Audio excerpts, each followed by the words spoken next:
Hey saddle hunters, the saddle we're going to talk about today I am excited about because it's unique. A lot of the saddles on the market are really kind of copying one another, especially a lot of the pop-up designs, mom and pop type shops. They're really just copying what the bigger guys have been doing for a long time. But this saddle company went out on a limb and made a saddle that's super unique. So I'm excited about that. And any saddle that can fit inside of a dump pouch, I'm really excited about because I like packability. So the saddle we're going to talk about today is the Tuebor.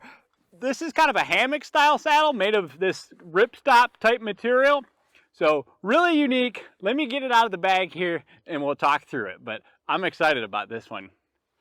This is a super unique saddle. It's kind of made of this ripstop material that's got a DWR water resistant coating. So really nice. I found that this material just distributes weight very well. So this is a super unique saddle. It's got a big footprint. So let me unfold it here and I'll show it to you guys. They kind of market it as having the simplicity of a single panel with the comfort and the adjustability of a two panel. So you can see it's just one big piece of kind of that nylon ripstop material. And then it has four straps, what they call the A, B, C, and D strap, going from the top and working our way down. And those four straps give you a lot of ability to adjust kind of where you feel pressure at and support, so to speak. So let me flip the saddle around and you can see on the side here, you have the A and the B strap and the C and the D strap coming together to form your bridge, and then same thing on the other side. So there's these strap adjusters that give you the ability to adjust how much support or cup you're getting in the saddle. So we'll talk more about that when we get it in the tree. You'll notice that the lineman belt loops are very stiff, they're reinforced, they stay wide open, they're nice and tall, easy to clip into, and yet low profile and aren't sticking super far out from your body. So I think that they're well done. They are made from the B and the C straps coming together, and then they're sewed on top there. Also notice that the molly is kind of an open variety. It's not tight, but it's not got that real pronounced hump to it that we see with some saddles, and there's molly on both the B and the C strap. So a lot of places to hook your pouch on, and I'll show you guys how they suggest hooking the pouch that comes with it onto the saddle. So that's a really nice feature. We move around to the inside of the saddle. You can see it's just got a single waist buckle here made from that 1-inch webbing, adjustable on both sides. So that gives you the ability to position your buckle off center if you want. As long as you've got enough length, you can position it to one side or another, or keep it in the middle, and that's just kind of nice. It gives you the ability to customize where you have that buckle located. It's a good buckle, affirmative clicks, doesn't make much noise at all. I found it to work very well. It's a Cobra style buckle made by Cobra, so just high quality buckle. Let's talk about the leg straps now. The leg straps come right off the middle of the saddle. They are side specific because they're kind of a custom G-hook. You'll notice that they are quite thick, pretty large, much more robust than a lot of the G-hooks that we see on saddles today. What I like about it is it has this little kind of notch here, which really settles the strap in there. So I have not had these come out. You know, a lot of G-hooks will slip out on you. These just, when they go on, man, they are staying put. And I like that about them. They're very easy to adjust, just tilt it up. The webbing works through very smoothly. I found some saddles that can be quite difficult with G-hooks. Then you have two options as to where you're going to hook that leg strap up. You can either hook it onto this green strap or onto this black one further down on the saddle. And you just get a slight angle difference, and when I put the saddle on, I'll show you the difference. And you may find comfort in the black position more than you do the green, or vice versa. So try it both ways. But guys, that's just kind of an overview of the Tuebor saddle. I know it can seem like there's a lot going on with all these straps, but it's not too overwhelming once you get the hang of it. So let me put this on and I'll kind of show you how it wears and walks, and then we'll climb up the tree and I'll talk you through the adjustments and the comfort you can expect from this saddle. All right, so let me show you how to put the Tuebor on and then how to wear it. A couple of different ways you can do this. This is the only saddle that I really have preferred putting on over my head. So I just kind of grab the bridge, pull it up over my head, slide it down. You'll notice there's a little bit of noise from those G hooks kind of banging into each other, so you're going to want to stealth strip that. Now you just clip the buckle together right there around your waist, and you can see very easy to cinch it down. And let me show you, you can position it off to one side or another by simply loosening it up and then pulling the other side. So for me, I can get it way off to the side over here, which I kind of like. So not a lot of saddles have that dual-sided adjustment, so that's just a nice feature that Tuebor has decided to include. So now let me show you how to hook up the leg straps. Just reach through. They are going to be side specific. You want the opening angled down. And I've found that I prefer the green hook for by and large. So just hook it up onto that green loop and you're good to go. They're very easy because they're large. They're easy to do with gloves on, I've found. So you'll notice all these straps in the middle. What's the best way to manage that for the walk-in? You can't cinch it down really. I mean, all you can do is pull the A-strap here, but that doesn't do enough for the walk-in. So what you're gonna have to do is take it and kind of just bunch it up and fold it over and then tuck it through the waistband there. That's the best way I found to do it. And then I grab it and pull it down, and it kind of pulls all those straps toward the middle as best I can do it. Loop it over a second time, and that kind of will keep it from working its way loose. Now, obviously, there are more straps than on your typical saddle, but the saddle is so light that I don't find it to be very bothersome at all for the walk-in. Now, a lot of guys are going to wonder, is it like wearing a diaper on the walk-in? Well, let me show you here. You got the material that kind of hangs down. I like to have the leg straps just slightly loose for the walk-in. Not so loose that they're banging into one another, but loose, okay? So that they're not, you know, riding up. That's no fun. So for the walk-in, I've found it to be just fine. It doesn't bother me because there's not the structure to this kind of nylon material that you'll have with a Cordura saddle or even a mesh. You hardly realize it's there. So for walking in, it doesn't restrict my legs at all. The straps come far enough, you know, toward the middle that they're not running across my legs and causing my legs to be restricted. So for you guys that like to wear your saddle in, it's really not bad. I don't find it snagging on anything. You know, yeah, you got a little more going on up here, but to me, it's not the end of the world. I can certainly work with that. So let me take it over to the tree, throw it on the tree. We'll talk you through the adjustments and what I've found related to comfort with this saddle. Before I try out the saddle in the tree, I just want to show you guys how the pouch works with the saddle. I have the pouch here, and I just wanted to kind of give you an over the shoulder view of how it attaches to the saddle. You'll notice you've got the upper and the lower molly, and then on the pouch here, you have two straps in the middle, and then these two vertical straps with tri-glides on the bottom. So you're just going to unthread both those tri-glides, and essentially what you're going to do is keep these two straps between the molly webbing. And these straps are going to go up through the molly and then back down underneath these middle two, and then over the outer one and into the tri-glide. So let me show you that. You're just going to kind of flip it over, position it where you want. I like to use this first one. So I'm going to go in through that upper strap, and then I'm going to go behind these two in the middle. Okay, flip it over so you can kind of see that. We're going to come out this one on the bottom and then into that tri-glide, and you can cinch that up pretty tight if you want it. All right, so that's the idea. And then we'll flip it over and do the other one. Move on to the second molly.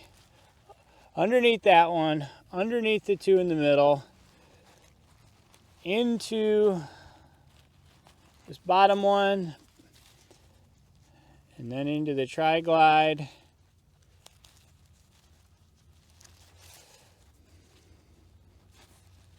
I'm going to cinch that down just a smidge more.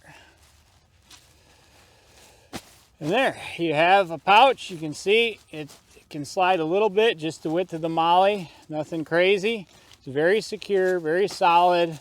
You know, if I pull on that, it just stays right there on those straps. And keep in mind, this middle strap is where the waist belt is, so this molly webbing section has really good support from the waist belt, so you're not going to get sag due to your pouches. It's a different design, but it works very well. So got the Tuebor on. Let's show you how to hook it up. I'm just going to unloop it from my waist belt there. You can see these straps just kind of manage themselves. They don't get tangled over one another in my experience or anything like that. Clip onto my bridge. Here's a little tip for you guys that might be new, as just kind of a backup in case this Kong duck or whatever, this isn't a Kong duck, it's a CT rolling lock, but whatever device you're using, if it were to fail, I like to just tie it kind of a loop at the end of my tether, hook it back into my carabiner so that if that device were to fail, I'm not hitting the ground. So I get hooked up. Let's talk about leaning first. I have played around with this saddle a lot, and tether height seems to make a big difference in this saddle. I found that for leaning, I like a really, really short tether height. So you can see this is right about shoulder level for me. That provides the most comfort in my experience with this saddle. But just kind of lean into it, pull the top up into my lower back, pull the bottom down, make sure the saddle is nice and spread out. I like to loosen the waist belt just a smidge, all right? Now, in talking to the guys from Tuebor, what they recommend for leaning is having equal pressure on all four straps. So you want to be able to kind of strum it like a banjo, so to speak. So you kind of strum them. They've each got pressure. This one's a little bit floppy, a little bit loose. So I'm going to take that adjustment, and there's adjustments on both sides. They've really nailed these loops. I've seen adjustment loops where you can't even get your thumb in them before, and that's just crummy. So they did really good. I can get my thumbs in there, just kind of add a little tension, and you can feel these adjustments. So got the top, and you can just adjust the top wherever you want, you know, wherever your back's going to sit. Actually, I've got the bridge in there upside down. So I'm going to give it a little bit more so that I get some pressure up into my lower back, but you can see just how loose that is, and then I can pull it and pull it and pull it and pull it and pull it, and I can get a ton of tension on there. So a lot of adjustability with strap A here, but here I'm kind of leaning, and I'm just going to pull it until I feel the pressure impact my back right there, and that's good. Now, one thing you want to watch out for is the B and C straps and kind of in their location. So what I have found is that I definitely don't want the C strap going across my hip joint. So right now it's pretty close to my hip joint. So I'm just going to try to lower the saddle down a little bit. So I'm going to take the belt, put it down kind of below where my belt would sit. But then B, also kind of what you want to avoid your iliac crest as best as you can. So right there, it's near the top of my iliac crest, and now my hip joint's about right there, and that C strap is below it. Actually, I'm going to let a little bit out of this top one. You can see the adjustments though are really easy, and that right there is very comfortable for leaning. You know, one thing I'll note is that the saddle for me has gotten better with time. When I first got it, I was feeling the pressure pretty bad, to be honest with you, through the straps. But I had a long conversation with Noah at Tuebor, and he said, hey, we've noticed that with some people, not everybody, but with some people, they're feeling those straps more. And what he suggested was just, you know, putting a little bit more time in to kind of break in the straps. So I kind of worked them a little bit as best I can, put a few more hours in it, got to about the 10-hour point, and either I'm just getting used to it or those straps really have broken in and are a little bit more flexible. So don't give up if that's your experience, but for leaning, you know, it's not bad as long as those straps are not coming across your major joints, okay? So let's talk through the adjustments a little bit.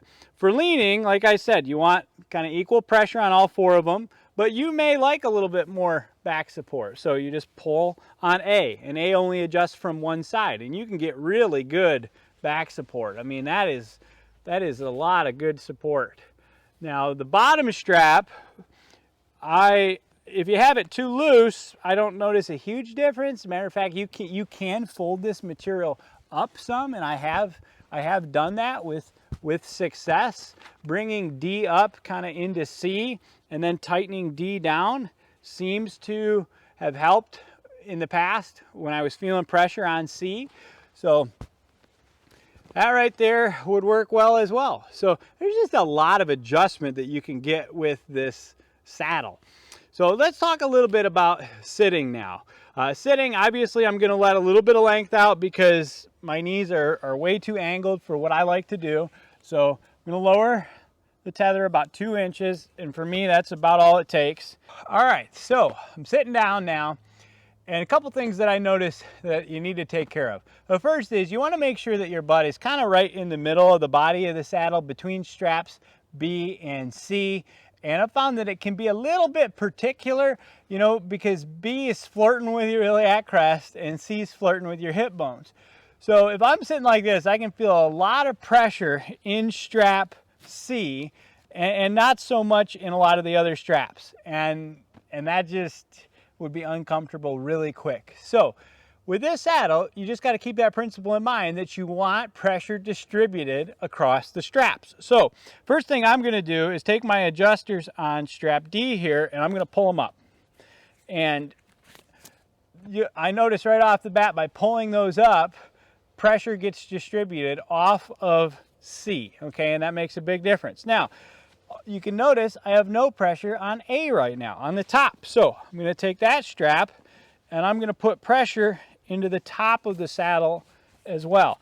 And you would be surprised how big a difference that makes by bringing pressure into the top as well as the bottom. But you get a nice cupping effect with these straps on D.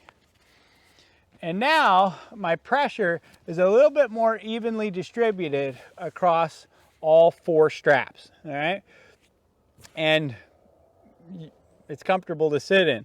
Now, couple downsides to this saddle. Because there are so many straps going on right here, muffs are kind of a hassle. It's hard to reach a kangaroo pocket. You kind of got to go in between the straps. Now I can do it and get into the kangaroo pocket on my hoodie there, but with a bigger jacket and stuff, I found that it gets a little bit harder to do. Muffs, you basically got to position your muff down here, which I found to be just a little complicated, to be honest with you. So those straps can be a downside. Another thing that I'll note is that because all 4 of these straps come together and make the bridge, I found that it's a little bit harder to move through the carabiner. Like if I want to twist, I mean it goes, but you feel significantly more friction than, you know, like an Amsteel bridge or something like that. And when I get to that point, it's almost done. But that being said, due to the size of this saddle, I've got a lot of support. So if I wanted to turn around like this and shoot a shot, because it's coming so high up my body, I am really well supported for shots out that way. I have not found the bridge to get in the way at all. So that's helpful. If I go to position around the tree, the downside of having a short tether is that I don't have a lot of length to move around the tree. And this is a pretty big tree, so if I wanted to move around for a shot, I've got to let a little bit more length out, and then I can get around this tree and I could shoot over here, all right? So that's just a downside of having to use a short tether, is that you almost a necessity to let out length on especially a large tree if you're going to shoot 360 degrees at all. So just keep that in mind. But the transition from sitting to leaning I found pretty easy to do. So I was sitting, now I'm gonna lean. I'm just gonna let basically pressure off straps C and D with that, and you can feel it. I mean, these adjusters make such a big difference. I'm gonna let it out of my back there, and now I've basically got even pressure across them. Move it down a little bit lower, and that's that. I'm leaning pretty comfortably right now. So it's a different saddle design, guys. Overall, I think it functions well. These adjustments really do make a difference. As I've used it, I'm not a huge fan of straps B and C. I told the guys at Tuebor I would love to almost see those two straps disappear, because I think that this ripstop nylon material would just distribute weight wonderfully. And if you had that combined with straps A and D and those adjustments to cup it, I think you might have a winner, and you would probably avoid all the strap pressure that potentially comes across your hip. But like I said, the more time I've got in it, those straps seem to have broken in, loosened up, and the less of an issue it's become. But some of you guys might not have a tolerance to put time in an uncomfortable saddle if you're getting pressure from these two straps. So that's just something to keep in mind. I found the guys at Tuebor to be wonderful to work with. They're super helpful. They're willing to talk to you and show you videos and talk you through any problem that you may have. So these few issues that I'm bringing up are just things to be aware of. Not necessarily deal breakers for me. I've found that, you know, the longer I've sat in this saddle, the more I have liked it. So thank you guys for watching this video. I'd encourage you to check out Tuebor if you're looking for a different saddle design. I know a couple of guys who say that this is the most comfortable saddle they've ever sat in, and they're guys that have owned more than one saddle. So that ought to say something. These straps are going to sit differently on every person. So even though I may get pressure occasionally from them, other people might not. So just keep those things in mind. I hope this video review is helpful. If you have any questions, like I said, reach out to the guys at Tuebor. They're fantastic and they'll be helpful to you. So thanks for watching, and stay tuned for more videos.